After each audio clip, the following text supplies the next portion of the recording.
And we're back with another episode of the Premier Planet Podcast. Justin Barlow, Rockin' Randy, and special guest, the Modern Day Gladiator, Vinicus Matt Vine, coming your way this week. Before we kick off, as always, want to thank you guys for supporting us here on Patreon, and don't forget to support us all over the web, yes. YouTube, Facebook, hit us up on Insta, all over the place. Pivot Share, where you can find PPW on demand. So I like to refer to that more as subscription, you know? Subscribe to subscription. So anyway, I was going to say, in regards to making our Patreon have value, Justin, what's the new concept that will be on Patreon, or it might be by the time this airs? So we got coming your way a new Olympiad freestyle match, yes. This time between Tim Castle and the Armageddon champion El Guerrero Jose Acosta. 15-minute time limit. Pinfalls, submissions, or, if it went the full length of the time limit, points will decide the winner. Yeah, I'm not bullshitting either. That was one hell of a matchup, and we even instituted, is that proper terminology? Matt Vine is the special guest referee. Yep. That I was. You put that all together, and it makes sense with this type of match and make it compelling, you know? I've seen Pancreas, I've seen some of the other derivatives in Japan, I forget what they call them, and they're good matches. There's some good wrestling in them with these points, but it's not compelling. It gets boring after the first couple of minutes, you know what I mean? This one was great. It was cool to see Jose Acosta step up to the challenge and try something new and actually do real well in it, you know? I don't want to spoil the finish or anything like that, but damn, I was impressed. I was compelled. And I'm one guy that is very sick sometimes of watching wrestling, and certainly wasn't at this point, you know. Oh, you mean you've had your fill after what, 30-some years? Yes. You know, I still love the industry. I love the industry, but last thing I want to do sometimes is watch wrestling, and especially the way wrestling is done today. And I guess I'm not alone there, folks, because both NXT and AEW, and Raw have been recording their lowest ratings ever. Did you guys hear that? Yeah. Ironically, while our subscriptions have been growing and our YouTube subscribers have been growing, yep. All at the same time, this is happening with their lowest of lows. And technically, the Patreon is growing too, even though it's still in the beta phase. But what we're going to be doing with the Patreon, again, I told you guys in the beginning, I was no expert on Patreon. We are no experts on Patreon. And coming from an old guy that's intimidated by technology, we're learning this thing real quick. And you'll see our Patreon channel is very reasonable versus what you get. Some real compelling wrestling content. Mm-hmm. And for just $1 a month, you get every one of these podcasts. Yep.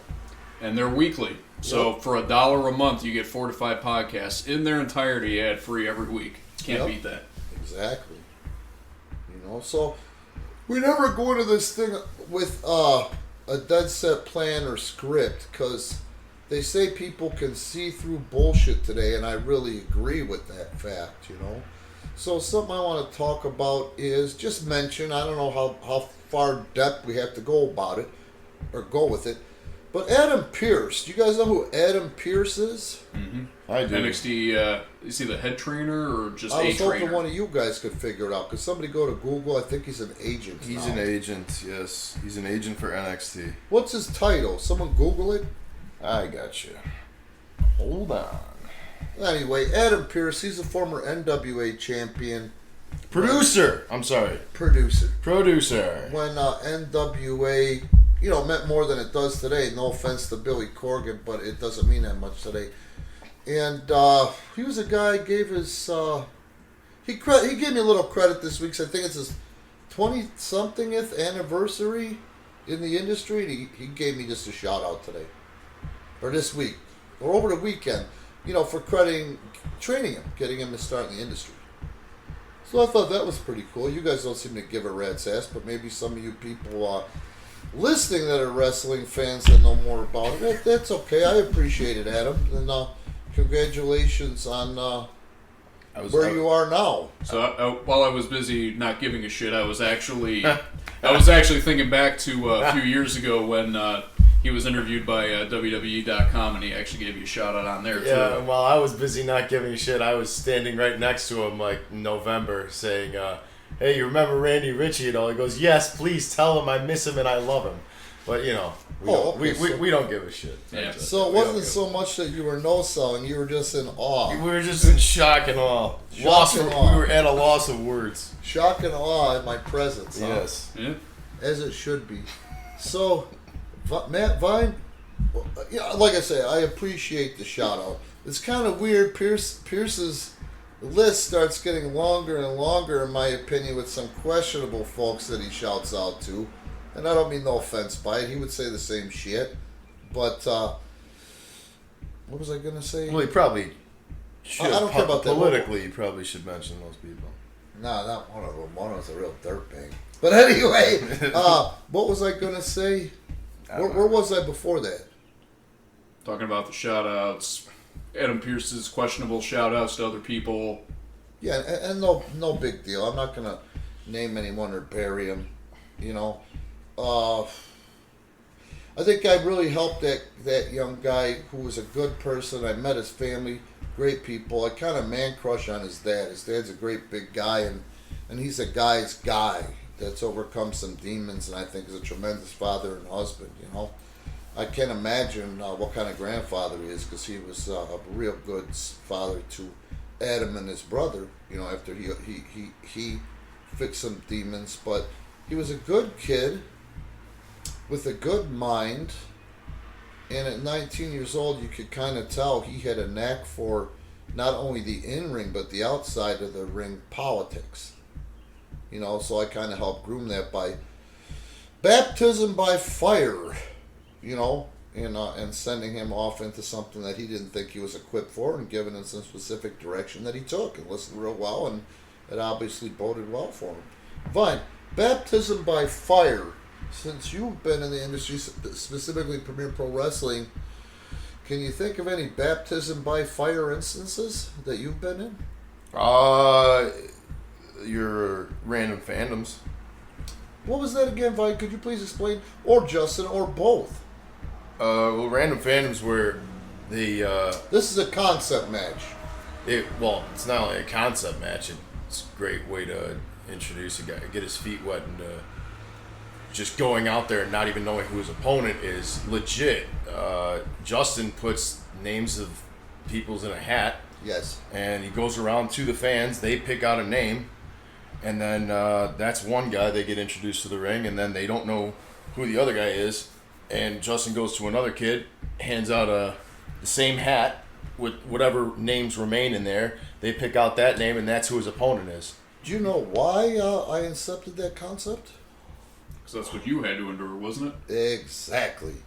And I'll share this story again. And there's some controversy with the man. I'm not following the controversy on it, and I'm not going to take away the guy's wrestling talent and booking ability. But Kenny Wayne, he was one of the Nightmares. He teamed with Danny Davis in the Mid-South and some other places, I think Puerto Rico as well, but in the Mid-South. And Kenny Wayne is a great performer. He's a second-generation guy who's the son of Buddy Wayne, who was a great wrestler and legendary promoter. And Kenny Wayne was, like I said, a great in-ring performer. And I worked with Kenny Wayne in the Memphis territory. It would usually be on Friday nights or Sundays, and maybe even sometimes on Sundays in Memphis when I was in Jonesboro, Arkansas. But it was typically some of the spot towns. Some of these spot towns, you would not believe how Memphis wrestling and USWA wrestling would draw there. I never talked to Kenny Wayne. I never met Kenny Wayne. I never saw Kenny Wayne until I got into the ring and looked across at him, you know. And that's how I learned and became a great worker, is by not knowing the finish, not knowing anything, and saying, okay, wrestle till we tell you to go home.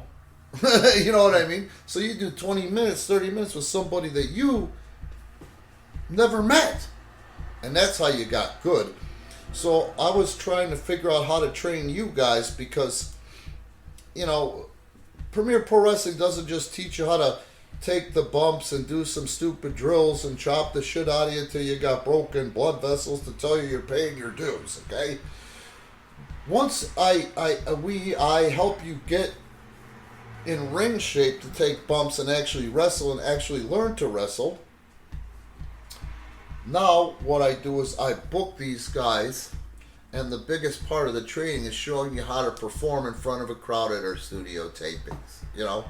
So baptism by fire. You don't know who you're going to wrestle or what you're going to do until you hear it on the the announcement by Justin. Get in there and fucking do it. And those are some of our best matches. You know what I mean? And it really, how much did it help you evolve in wrestling, Brian?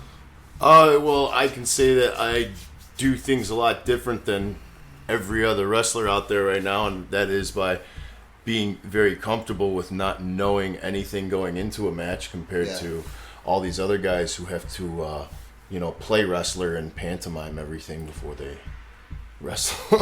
As a observer, Justin, what did you think? What did you think of the concept, these matches? I loved it, especially from a fan's perspective, because that's what I meant to say. Sorry, I couldn't find the verbiage, bro. No, that's cool. I knew what you meant. I'm sure everybody listening knew what you meant.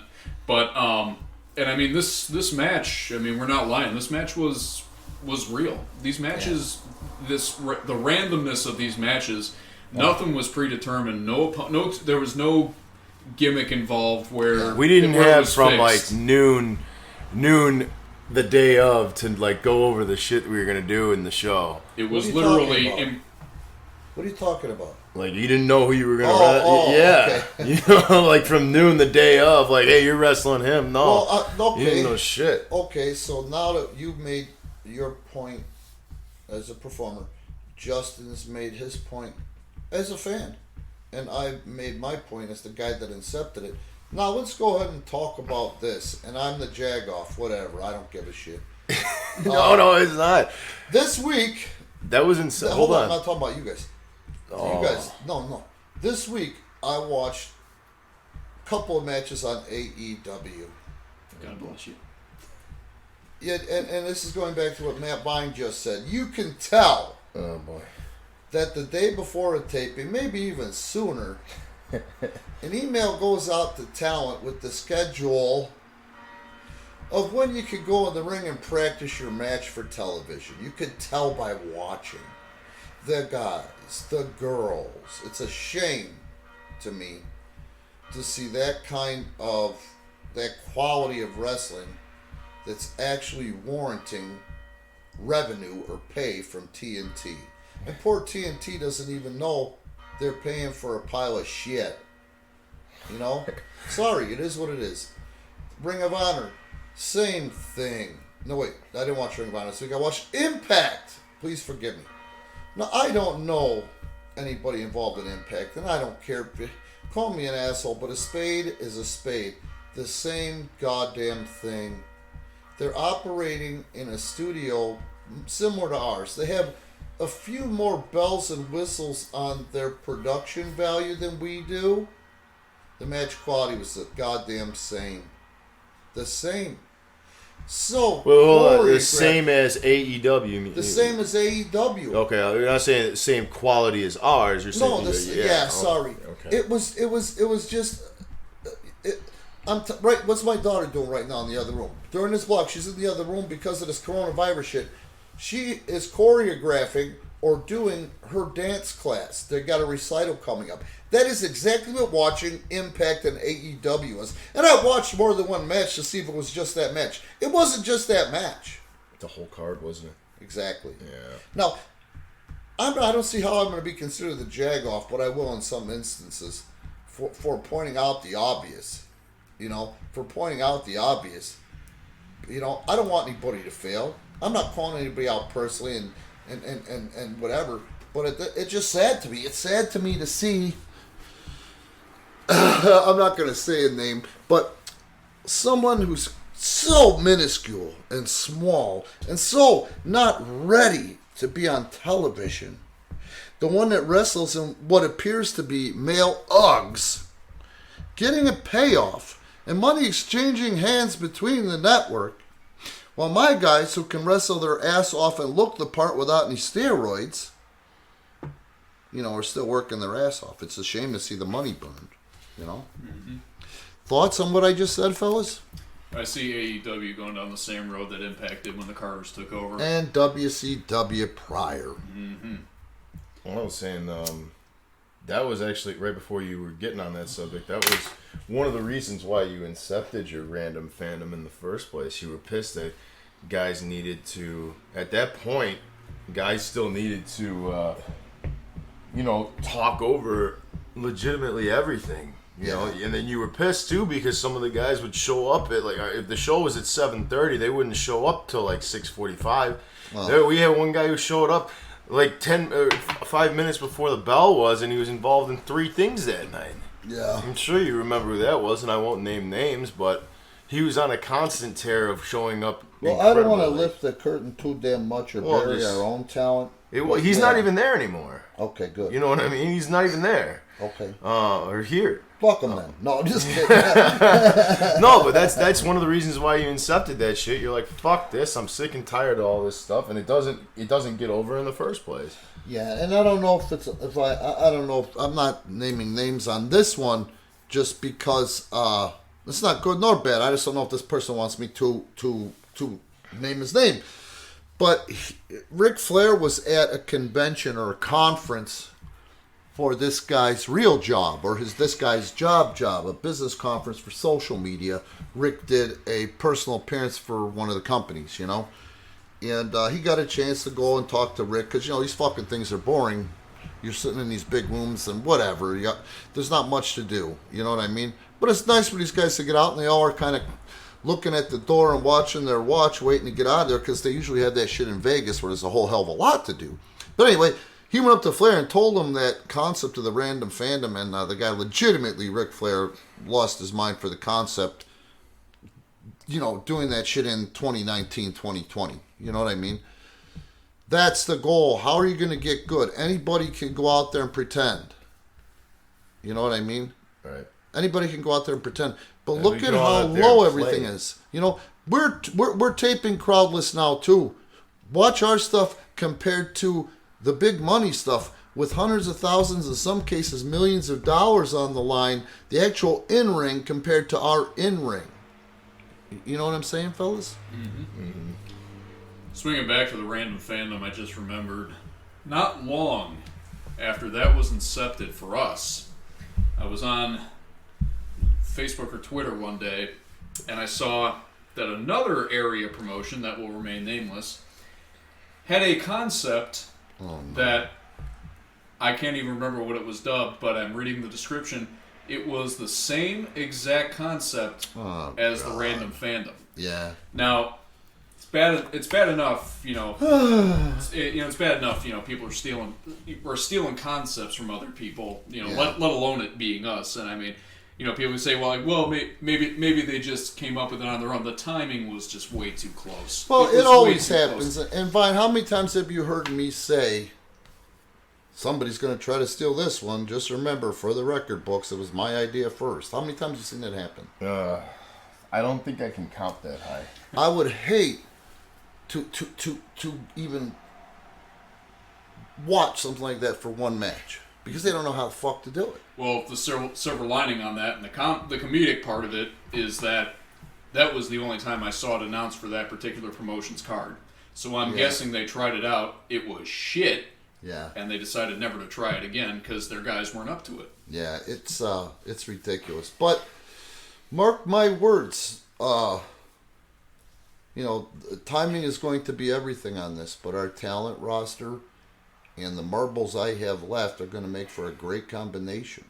And there's going to be some successes, Not that we're not successful. We're a success to even be around as long as we have been. What's it, 7 years going on 8 years? No, we're going on 8 years. 8 years. You started in 2012. That in its own, for an independent professional wrestling company, is huge today. But it's only a matter of time, I say these things not because I want to be a naysayer or a bitter old-timer. The thing that pisses me off is the first thing, XWF. how it fell on its fucking face when it had $3 million of seed money to actually make a difference. How it went out there and drew money in the 3 house shows that it ran.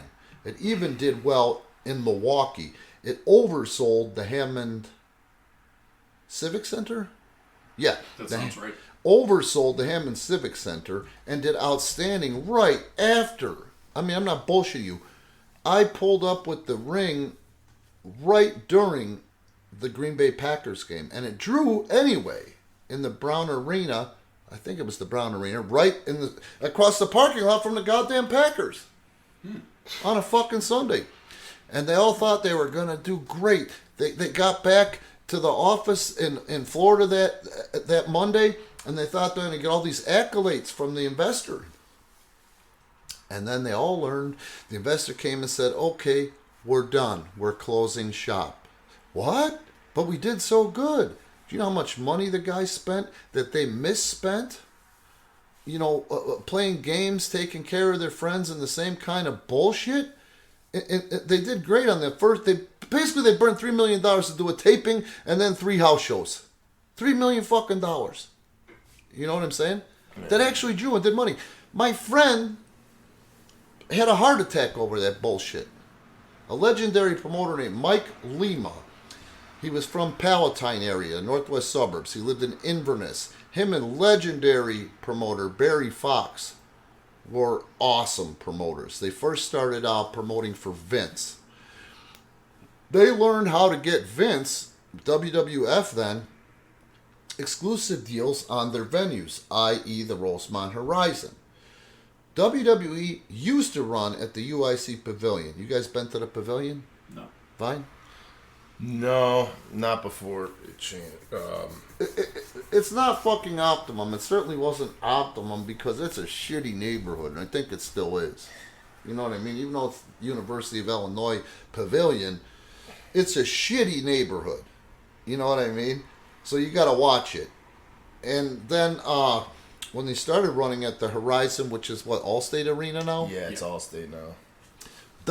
AWA used to run there. There was one final blow or push where there were partnered events there, and there was a banner of 2 or 3 companies combined called Pro Wrestling USA. So Mike Lima and Barry Fox, who, like I said, were awesome promoters, learned how to get an exclusive on that building, and then Vince went and implemented that all over the place when they used to promote for WWE, WWF. And then Vince fired him when he brought all the promotion in-house. You know what I mean? Where he wasn't so worried about live events anymore, where he wanted to make sure at one point, I mean, Barry Fox and Mike Lima were busy as all hell when Vince was running 3 nights a week. A, B, and C team. So you see what I'm saying? So Mike was a good friend and taught me a shitload about the business end of pro wrestling, especially the promotional side, okay? Mm-hmm. Mike had been with Barry since he was a kid, since he was 17 years old. And he really struggled over leaving Barry to go to work for this XWF because, what's this fuck? One of the nasty boys. Brian Knobs was trying to pitch him hard to leave Barry, you know. At the time, WCW closed. Well, Mike and Barry became the promoters for WCW, who couldn't draw flies because their TV was the shits. Even when they were getting the 2.3 ratings, they stopped running house shows because they couldn't fucking draw a crowd. You know what I mean? They could draw you or give away a fuckload of tickets at like their special shit or you know the Monday night. What was their show? Thunder? No. Nitro. Nitro, yeah. For example, Corpus Christi during spring break, no tickets were fucking sold, so of course it was packed. It was right in the center there in the beach. It looked like a place to be. They weren't running. They were starving to death. Mike, now this will tell you the kind of money that do me a favor and Google this. Go ahead. Average median income for people who live in Inverness. He had a home in Inverness based upon the monies that he was making when WCW was doing great house show business and WWE, WWF was doing great house show business, you know. It's going to be up there. That kisses South Barrington, which is the richest. I understand. So, $156,938 a year. Yeah. Per person. Per person, okay. Family, do the family. Mike was the only one working in the household. His wife didn't have to work. She could just focus on the kids in the house. Point is that's the kind of money they were making. He took a chance because this stuff. And Mike was a close friend of mine. We talked daily for 2-3 years, maybe more. You know what I mean? This motherfucker had a heart attack over the stress. Oh no, that's household income. I'm sorry. The average per person is $91,623. It's a fucking prominent, affluent suburb in I'll put it this way. So the average income of Inverness resident is $91,623,000 a year. The U.S. average is $28,555 a year. See what we're saying there? This is the kind of money Mike had. And when Mike died unexpectedly in his fucking 40s, they lost everything. It breaks my fucking heart. This was my friend. This wasn't just somebody I knew. You know what I'm saying? Then you got TNA, Impact. You know, TNA Wrestling, the Carters, you know. I was hired for this. I was handed that when I got there.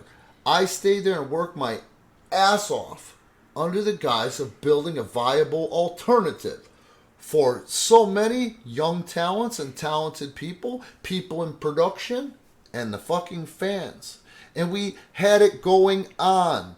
WWE drew what last week? A 0.8 for Raw? Week before last week? We drew, for the year I was there, a 1.1. You know what I'm saying? It's the lowest. And then I saw all that money get burned up. You know, so yes, this bothers me when I see money going out there because it's short-lived. Impact Wrestling, what I saw, doesn't warrant whatever the fuck money it's getting per hour of television on Access. And TNT is paying probably 5 times what Access was paying Impact for the same hammered horse shit. And at the end of the day, you don't have any agents that are worth their salt that they give any juice or power to, and nor does talent. Oh, we don't want to be WWE. Well, ask him, what's wrestling? What's your definition of wrestling? What's the definition of wrestling in 2020 or whatever, you know? Oh, it's a male soap opera, man. No. They forget the word wrestling. Premier Pro Wrestling will be that. Wrestling. And going back to the Random Fandom again, that was the other thing I loved about it. It kept the sport of wrestling alive. Yeah. Because the guys were forced to think on their feet. They weren't following a script per se. Yeah. They had to think on their feet. Mm-hmm. They had to go in there, and they had to be athletes through and through. Mm-hmm. Sink or motherfucking swim. And that's how it was done. I have seen it happen, man. I've seen it happen where this one guy looked so good in Memphis. He had a great fucking body and look at the time. 1989, 90, you know? Big fucking guy. Some athletic ability. And it wasn't his fault. He didn't really have a clue. He hadn't been out there because there was nowhere else to work. But he came from the East Coast and he was built great. And he was trying to come up with a finish for his first live television. Monday morning. Saturday morning at the NBC studio in Memphis. You know? And he asked me for some ideas, you know? And he asked me for some ideas, not because like I there's no such thing as a fucking natural in this business. There is to a point, but a natural means you can fucking listen. Doesn't mean you know shit. You got all these idiots out there today that think they watch wrestling this way or that way or a certain way that makes them a natural, and that don't make you shit. You are not born with this wealth of knowledge. You may be a creative human being, but there's a lot to learn before you can start opening your mouth. You know what I mean? In this industry still. So, that being said, I gave him a suggestion. And I says, you know what would be cool that I don't see anymore? Is you're a big guy, you know, and he was an athlete. He had athletic ability, but he didn't have wrestling experience. I says, now remember this fucking ring. I'm not going to say the Memphis ring was rickety, but it certainly wasn't what our ring is, you know? So I says, if you could do it, I would set the guy in the top rope, stand on the second, stand up with him, and give him a back suplex from the top. It'll look great at your 270 pound, 6'3", you know? So, God bless this guy. He goes to the studio and he ends up with this old-time jobber named Freezer Thompson, you know? The reason they called him Freezer Thompson was because he was shaped like a fucking freezer. He was a fat guy with a blockhead that must have weighed almost 400 pounds. So this guy, instead of implementing or asking for someone else, tried to do that shit with Freezer. Well, they both went up there and stood on he put him on the top rope, sag, and then his 270 pounds, so what's that come out to? About 700 pounds in that old rickety ring. It fell through, didn't it? Fell through it, turned to shit. Oh my God. So he came back to to Nashville. He drove 240 to TV. Then he drove 240 back to Nashville. And then we went up into Kentucky somewhere where we were going to do something in Kentucky and then Sunday in Indiana and then come back to... actually, we had to go to Memphis from there. So we had to stay in hotels up there because we didn't have any hookups or anything, and it didn't make sense to go through Nashville. So this poor motherfucker, they fucking fire him that night. Now he's not working for the company. He's got to run the roads of this for 3 fucking days before he can get back to his car and go home. You know what I mean? That's what would happen when you would fuck up. I see guys that are phenomenal workers, and they both ended up making their way in the industry of making money, drawing money in other countries, and a little bit of a push here in the. But they were never a household name, but they're great workers. They took their fucking masks off, and they were seen by Christine Jarrett and Paul Neighbors, Christine rode with Paul that day when Paul was the referee and was pulling the ring truck. 40 miles, 50 miles out of town with their masks off instead of 100. They got shit canned the next day. Ooh. You know what I mean? Yeah. And that's what it took in this business. That made the boys behave and make the asses pucker. So, you know what I mean? You had to be fucking good. I can't tell you how many times. It happened at least 6 times when I was in Memphis. If your last name wasn't Jarrett, if your last name wasn't Lawler or Dundee, you were only going to be there for 6 weeks at a time. You know? Well, I stayed 9 months. You know, the first time. And I can't tell you however many times I get my notice. And I sit there and watch the booker. I'd watch Jerry Jarrett in the stands. And I would say, fuck that. I don't want to go home. You know? I would have that one match where I would fucking tear the fucking place down. You know, on the fly. Again, I'm in one locker room. Guy or guys I'm working in the other locker room. And I watch their reaction, and sure as shit, I go to make my next night, and they'd say, okay, you're on the sheets for another 6 weeks. You see what I'm saying? That's what that shit's supposed to incept. You know? And make you better performers. At the end of the day, better performers for what? The motherfucking customer. The fan. You know? The one that watches this on YouTube is emotionally invested. The ones that are so emotionally invested that they subscribe. The ones that are so emotionally invested they subscribe, and they also subscribe to Patreon. And the ones that are so emotionally invested that they buy our merchandise. How's that for a soapbox? But at the end of the day, I mean, I hope people can see or are starting to see, whether you've been following us a long time or you're new to us. You know, check us, man, because at the end of the day, you're the most important fucking thing to us. Well, the numbers don't lie either. We just crossed over 38,000 subscribers on YouTube. Yeah, that's internationally. Huge. That's huge. You know, that's appreciated like a motherfucker.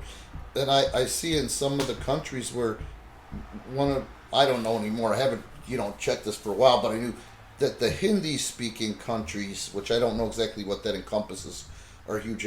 But I also learned that Hindi-speaking countries are taught English as a second language in school, so that's pretty cool too. That's so you can hear me and understand me and appreciate our thanking you, and we do appreciate you guys. Nothing else? What's with the pause, fellas? Waiting for you. How much can one man fucking talk about, right? No, but yeah, the those old concepts. I mean, I think are what not. I don't even want to call them old because it sounds derogatory. So classic concepts. Yeah, I like that term classic, and I like the term tradition or traditions. Mm-hmm. You know what I mean? It's not saying that it's the old hammer shit. Vine was over here studying game film before you came, Justin, before you came to tape this.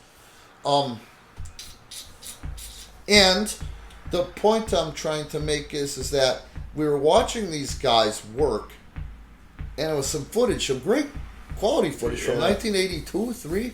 83. 1983, right? These fucking guys on their last leg, Justin.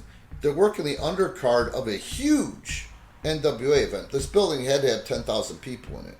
You know what I mean? They're on their last legs. Johnny Weaver, Gene Anderson, Red Dog. Red Dog Lane, and a young up-and-comer who actually ended up being Boris Zukov. Boris Jim Nelson. But point I'm trying to make is that these guys were big deal in the 60s. You can tell they're fucking my age in 83.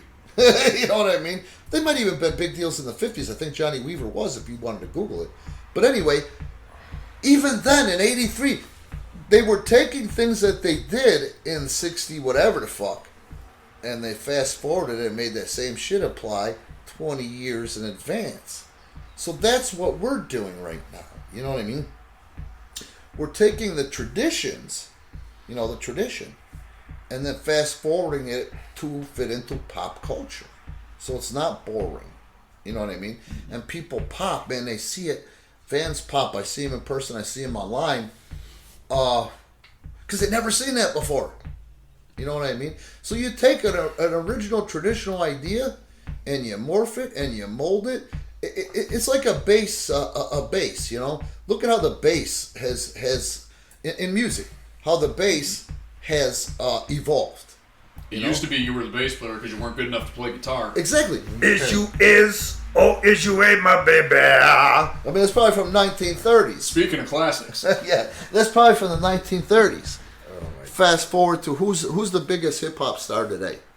I don't know. I don't Probably. listen to that shit. I don't know. Gianna! Kanye, Lil Wayne, I don't know. Gianna! I know the names get thrown around. That's out. Gianna! I'm an old school hip hop She's guy. probably dancing by now. Who's the biggest hip hop star today?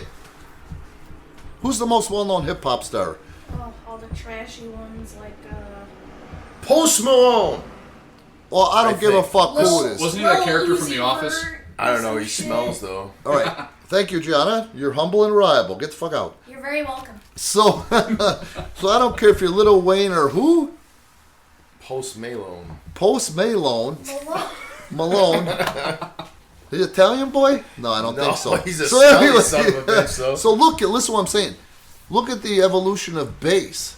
That fucking hip hop today is, take the fucking bass out, you got a pile of shit.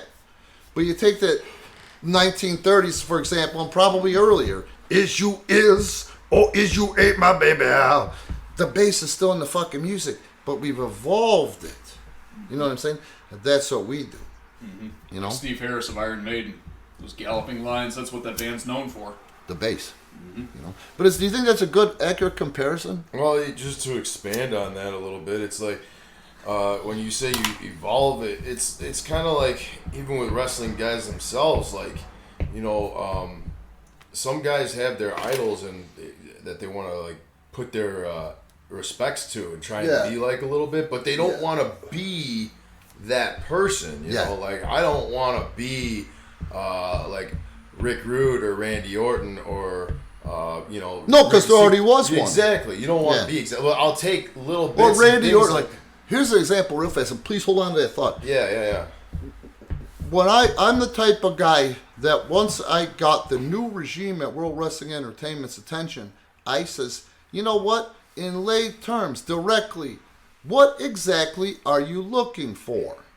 And the response was, big or good looking, or big and good looking, naturally in caps, and or technical standout. Well, half the guys I told you that to were like, Oh, like Bryan Danielson? I'm like, they already have one of those, motherfucker. Technical standout. They hear even our guys, like guys that are in the business or in the industry supposedly, don't understand that word technical standout. It doesn't mean go out there and be Daniel Bryan. They have a Daniel Bryan. They have a Johnny fucking Wrestling. You know what I'm saying? So that's the point I'm trying to make, because technical standout has so many different connotations today. Now, what you were saying, that's how I think what I said spills Well, into yeah, but it's like you don't want to be those guys. You can't. They have one. You can't. Yeah, what the fuck they need you for? Exactly. Well, it's the same thing, too. It's like, well, like, when it comes with bands, for example, this was told to me while I was out in Florida last week, but it's like, Metallica. Yeah. Great songs and whatnot, but how many Venom songs can you name? That's where their inspiration came from. And Thin Lizzy. You know what I mean? But yeah, but how many songs of those can you name? You know what I mean? I can because I'm old. Yeah, but like nobody who's a Metallica fan can probably name those two bands' songs, you know. But they take those influences and they made their own shit with it. Exactly. You know. Am I wrong in saying one of Metallica's biggest hits was "Whiskey in the Jar"? Mm-hmm. Yeah. The Thin Lizzy cover. Thin Lizzy stole it from a fucking 1930s band called the Dubliners. And it was an acoustic song with motherfucking mandolins and shit like that. You know what I'm saying? I know all versions because I love that shit. You know what I mean? But point I'm trying to make, that is a perfect example of, and I'm not going to say what's old is new because even that in 2020 sounds like hammered shit. You know what I mean? But that's what you do. That's how you got to do it. You know what I'm saying? Well, probably the best example of that in music history is All Along the Watchtower. So few people know that that wasn't a Jimi Hendrix original. That was originally a Bob Dylan song. Sure, and you know I knew that. You're saying that. As the story goes, when Bob heard Jimmy's version of it, someone asked him, "How do you feel about Jimmy covering your song?" And all Bob said was, "It's his song now." Yeah, well, that's the bottom line, is Jimmy owned that shit. So you got to take that shit. Yeah. Vine is going to take Johnny fucking Weaver and Gene fucking Anderson and Red Dog Bob or whatever his name was. And now he's going to own that shit as he makes a name for himself. This will be part of his fucking repertoire out there. Yeah. You know what I'm saying? Right. That's how it is. But nobody can play that today. I'm giving these pearls...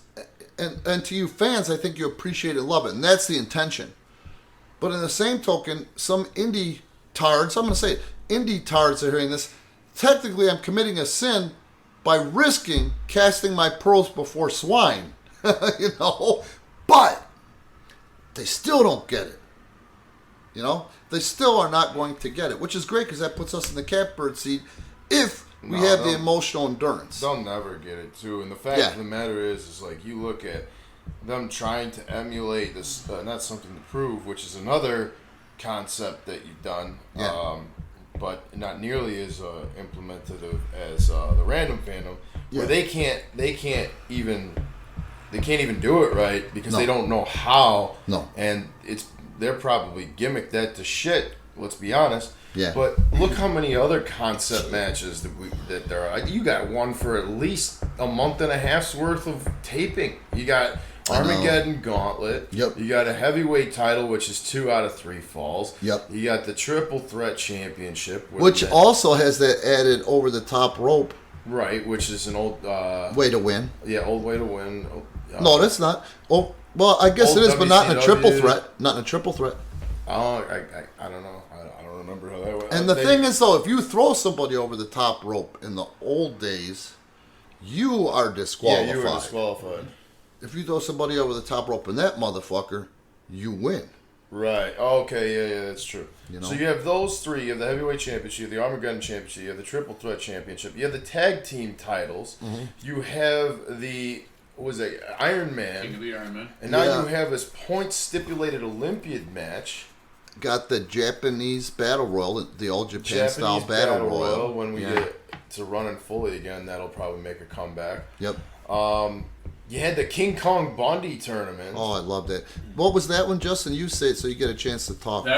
That all the matches, the pinfalls were 5 counts, not 3 counts, because that was always Bundy's gimmick. The referee would count for 3, he'd throw his hand up and yell 5. Well, then the ref would count 2 more times. Yeah, and it's so such a great concept, and honoring a great guy who was a friend, not just a motherfucker that I did a job for or something. He was and one of my favorite parts of Married with Children, Uncle Irwin. Oh man, and the movie Moving with fucking Richard Pryor, you know. But anyway, and you got to do a hell of a lot to a guy to keep your opponent down for 5 seconds compared to a 3 second. Who won this year? Inestra did. Oh, that's hilarious. Bundy is 500 pounds and Nestra's $180. That was great. He went on to, believe he went on to win the title. The plaque. And then he won the title. And then he went on to win we don't talk about that. Yeah. But anyway, you know what I mean? So that's what we're trying to do.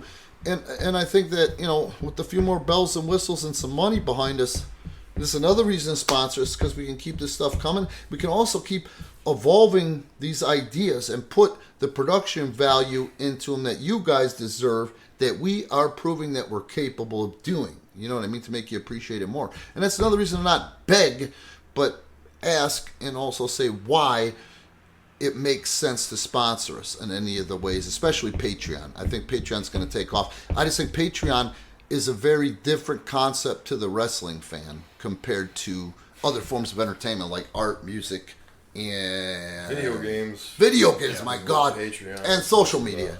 Patreon's usually utilized for one single creator, Yeah, not a group. sure.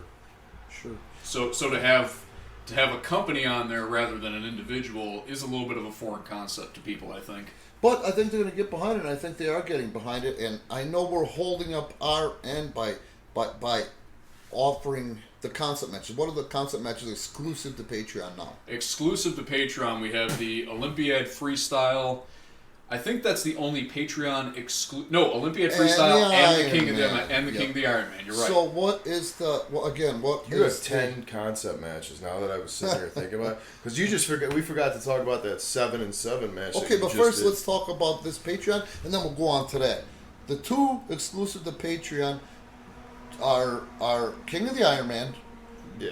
What does that entail, Justin? King of the Iron Man. 30-minute Iron Man matches. Now, most wrestling fans are familiar with what an Iron Man match is, but if you're not, an Iron Man match runs the full length of the time limit. Which is 30 minutes, which is a hell of a thing today, because today's average match is 8 minutes, and it's fucking 2 before they get lost. Well, and let me tell you something. I've seen, in almost 30 years of watching wrestling, I've seen both. I've seen 30-minute Iron Man matches and 60-minute Iron Man matches. By far, at least in my opinion, the better matches have always been those 30-minute ones. Sure.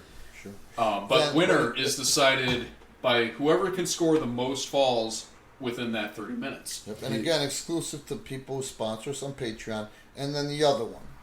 The Olympiad Freestyle match, Yeah. which is pinfall, submission, or if it goes the full length of the time limit, it's decided by points. What's the point structure? The point system is 2 points for what we have dubbed a submittal hold, where you lock your opponent in a submission. You don't necessarily have to make him submit, but you have to hold him there for 10 seconds. The referee has to count to 10. If the referee gets to 10, you get 2 points for that. Cool. It's 1 point for a technical knockout, where your opponent's on the ground and the referee counts to 10 before he can get back to his feet. He has to get back to his feet, not his knees. That wasn't a point. That was a win. Was that a win? Yeah. My you get bad. a technical knockout. That's a win. Okay, cool. My That's bad. a win. I'm glad we're going over because I forget too. Oh, yeah. Okay. It keeps adapting and it keeps evolving. So Yeah, that's true. Then it's hard to keep up. You get a point for a takedown. point for a takedown, and a takedown is where you can put your opponent on his shoulders for at least a count of 1. The referee has to count a 1 count, and you get a point for that. Now, one way to lose points in this match is by using the ropes to escape from a submission hold. Yeah, if you have to. If you have to use the ropes to escape from a submission hold, you can, but it's going to cost you a point. Yeah, so see what I'm saying? This keeps it going. It's not some boring ass bullshit. I mean, it's really. I've been excited. Honestly, I've been stimulated. Even commenting those fucking matches. So I mean, And so have I. Patreon alone. I mean, those are worth the price of admission. You know. Mm-hmm. And then on subscription, on our subscription channel, you're going to get a new concept this week. It's our 7-7 series. Loved it. And this has nothing to do with a cocktail, folks. Well, I guess you could call it a cocktail of excitement, but Oh my god. well, I just made Matt Vine roll his eyes. My day is complete. Go ahead with the concept. The 7-7. What this is a best of 7 series. All 7 matches take place in a row. Yep. Not over the course of several weeks, not over the course of one night, but all in a row. So and the other 7 in that 7-7 refers to the time limit. Every match has a 7-minute time limit. Yeah, that's going to be a good one. That's going to really be outstanding. So when all is said and done, between the 7 matches and then the little bit of a rest period that they get in between, you got almost an hour of wrestling in there. See, we get a camera, we get some decent production software, some more lighting, and my God, what would you rather watch? You know what I'm saying? And I'll guarantee you, I love it. I mean, someday it's going to leak. That's funny. I'll bet you anything. They get that damn schedule. Okay, you get everybody. You're going to be on the show on the taping this week at AEW and probably Impact as well. So they get an email of when their time is to walk through their match, to choreograph their match like a children's dance class or a ballet. You know what I'm saying? And you can tell by watching, fans. I know you can tell by watching because you're not watching. You know. According to the numbers, they're not watching. That's what I mean. So what would you rather watch? Just from us talking, we need 2 more cameras. We need some special production equipment. But damn it, I mean, our in-ring is unsurpassed. You know. And I think it's going to stay unsurpassed because I think the 2 words that sum up what we're doing better than any other are innovation and honor. We're innovating while still honoring those classic concepts and classic wrestling. Yeah. Keyword, wrestling. Yep. You know. So that's all I got to talk about. How long have we gone? About 50 minutes. Well, let's cut this shit now. And, you know, of course, after we give you the heartfelt thanks for any way you watch us or sponsor us or get behind us. Watching on YouTube, that's huge. The views are amazing. The subscribing is amazing. Don't be afraid to interact, to ask questions, to leave comments, to thumbs up or thumbs down. You know what I mean? The subscription, Pivot Share, Premier Pro Wrestling on Pivot Share. You know, T-shirts. We got a lot of shirts, a shitload of shirts, some really cool ones on Pro Wrestling Tees, and then Patreon. Don't be afraid to get behind us on Patreon if you have the means. The more that you give to us, I guarantee you, I'm the type of guy that just wants to make ends meet, okay? And then build up my company. I always have been. You know what I mean? I invest in my company. And at the end of the day, we invest in this company because of you. You're the number 1 priority. The fan. You know? Do I have to pimp anything else? If you're supporting us on Patreon, I mean, leave us your feedback. Yep. Leave us your feedback. We always say, the one catch, just don't be a dick about it. Yeah, don't be a shithead. There's this one guy, he tried out, okay? That's the other thing is training. We're the best. That's what we really are. Premier Pro Wrestling is a training company. You know? And look at the training page on our website and the testimonials. We gotta update it, but we have to update it. But read the testimonials at the bottom. You got testimonials down there from guys like Jeff Jarrett, from guys like Mick Foley, who have worked with Randy and can vouch for the kind of worker he is and the kind of training you're going to receive. 30-something years I've known Mick for. Jerry Jarrett, you know. But there's so much more than that. What was I going to say? Training, yeah. So we had this guy, he, right away, man, I mean, we don't charge that goddamn much for training compared to what everybody else charges and compared to what you get. You are not going to get trained anywhere else that is going to worry about putting you in front of a crowd and teaching you how to work matches in front of a crowd. That doesn't happen anywhere in the country, okay? That's what we do when I deem, or we deem as a team, that you are ready, okay? That's the biggest part of the training. You can only learn so much in a controlled environment. You can take bumps and you can do high spots and some stupid moves. But you got to learn when, why, and what you're doing, you know? In front of people, and you got to feel that, and that's what we do. So, that's what... If you want to train, hit us up about training as well. Hit us up about retraining. Hit us up if you're a performer somewhere that may have that is humble enough to handle his own business, because we'll work with you. You know what I'm saying? You know, I forget the hell I was going with it. Well, you know, you should probably want to mention this too, that June 6th... Oh, this asshole, real fast, hang on to June 6th. Yeah, This guy, he trained with us for a little bit, and right away, he's already starting to bullshit. Oh, I can't afford that. Can I just pay half? Well, I'm going, fuck you. I paid more than that when I broke in 1988. You know what I mean? Then someone else in the infrastructure said, oh, give him a chance. You know? Fucking shows up late the first time he's there. Okay? Too late. Like, they got half hour late. So now I'm going to restart, 25 other fucking guys or 20 other guys wait for his ass? But we did it like an idiot. You know, I did it. Then he doesn't show the next time. Then he shows up even later the last time. Or the next time. Then the time after that, he wants me to... he shows up late on a train from Chicago to Woodstock. And I'm the jagoff because I won't send somebody or pick him up myself from the fucking train station when we've already started 35 minutes. 20 people are supposed to wait for this asshole. You know what I mean? So, the bottom line is he makes a big jagoff out of himself on top of all that other stuff, okay? I shut my mouth. An old Rand would have slapped the piss out of him.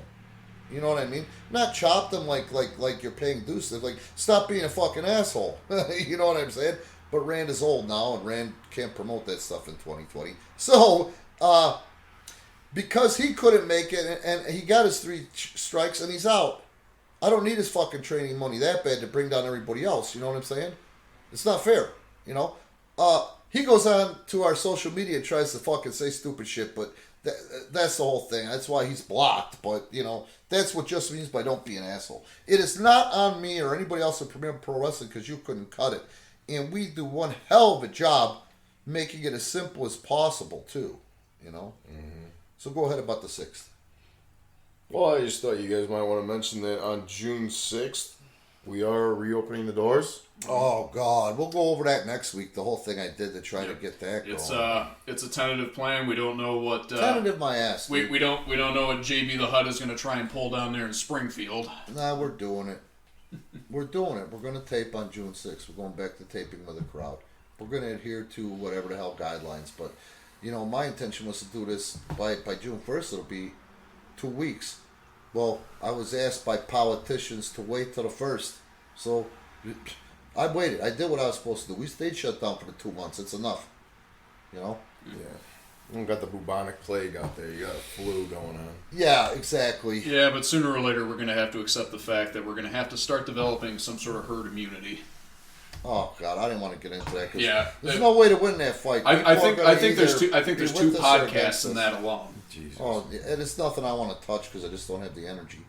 But anyway, hey, again, thank you guys, and Justin, thanks for doing all the fucking work you do to put this blog up and maintain the Patreon. No, it's my pleasure. Rand told me a couple weeks ago that he feels like I'm burning out, and the truth is, this is the stuff that keeps me going. This is stuff I love to do. That's great, and that's something that is very rare by performer or by anybody around the industry, you know. You don't know what could happen someday, you know, with your background, and you do have some degrees. If I was you, and I would encourage anybody listening to keep your eye on the goddamn WWE job board and never say never. There's so many positions and opportunity. There might not be right now because, you know, the fucking corona shit. But they need people. Yeah. You know, they need people to fill all kind of jobs at that publicly traded ass company. And they're a good company to work for. All right, so I think we're going to take it home for this week. Rand, Matt, thank you guys again. And as always, thank you guys for listening, for supporting us on Patreon. Again, if you have any feedback, you're basically helping us produce this stuff by contributing on Patreon. So you have all the say that you want. Again, just don't be a dick about it. Please, please, please. Follow us all over the web. Follow us on YouTube. Hit us up on Insta, Facebook. Yep. We are everywhere you may roam. And we will see you guys next week. I just wanted to say, in the meantime, you can lead an Irishman to water, but why disappoint him? Wow. I would say, you know what, if you guys are going to communicate with us, send in some things that you'd like us to discuss on these podcasts as well. Randy's been around long enough to know just about anything about anybody worth their salt in wrestling. Yeah. As well as any kind of subject going on. So send some of that in. So where should they send those questions and emails into? If you're listening to this, don't email. You whatever. I don't know what it's emailing. I don't run this. I'm just here. You just comment on the motherfucking Patreon. Yeah.